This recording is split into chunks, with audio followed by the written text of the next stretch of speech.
Hi YouTube. Today we're going to be talking about container gardening with Bush Goliath tomatoes. I've been container gardening for tomatoes for a couple years now and tried all the different varieties, and yes, you can grow tomatoes in a 5-gallon can, but the problem is the yield. Tomatoes take a lot of space and you don't have near as much yield. So recently I did a Google search, came across a variety that's supposed to be perfect for containers. So they're called Bush Goliath, and they are a hybrid. They're a determinate tomato. They get about 3 foot tall, and they can produce anywhere from 30 to 100 tomatoes per plant. So what I'm going to be doing today is I'm going to show you how to load your self-watering bucket up with potting soil. You can use Miracle-Gro or whatever brand you want, but I use Stay Green. It's got a fertilizer in it.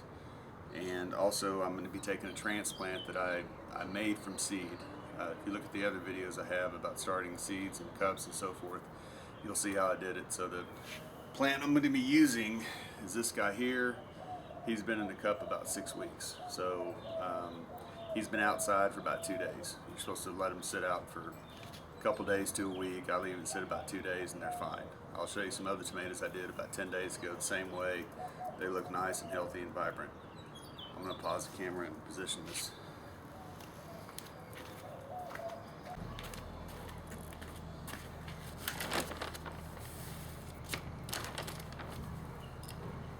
So what you want to do first is fill the cup and pack it down like so. And then filled. Let's see if I can get the bag a little closer so I don't make a big mess. Just fill it all the way to the top, or within an inch or so of the top. It'll settle over time, but you just want to make sure your tomatoes have enough soil for good root growth.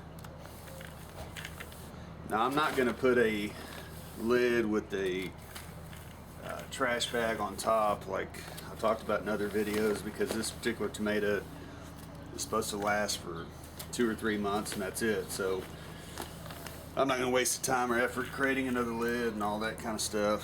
I'll just pick the weeds as they grow. There probably won't be that many, you know, over the course of the cycle of this plant.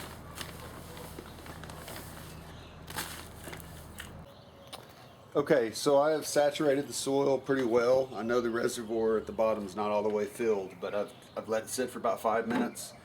I'm going to go ahead and plant this, and I want to plant 2/3 of the stem, and this is pretty much true on every tomato variety you have, because you'll have roots that develop along the stem.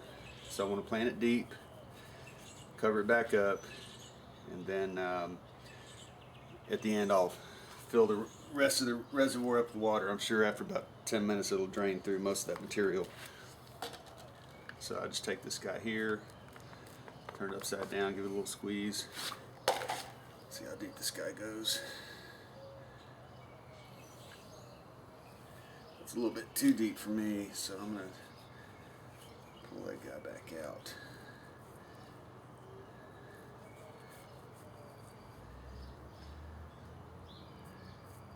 Raise that hole a little bit. Right about there is good.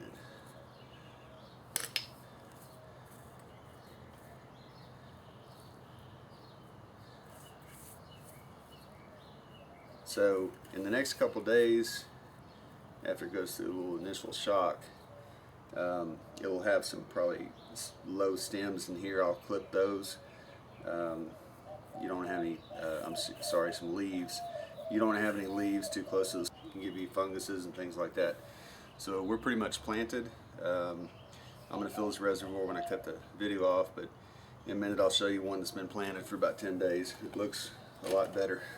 Okay, so the first 2 buckets left, those are about 10 days to 2 weeks worth of growth. This one here is the one we just planted. So they're fairly fast growers. Notice how the, let's see here, how the stalk's getting pretty thick. That's one of the things about the bush tomato. You're not supposed to have to stake them. It's a little bit thicker stalk and all that. So thanks. Have a good day.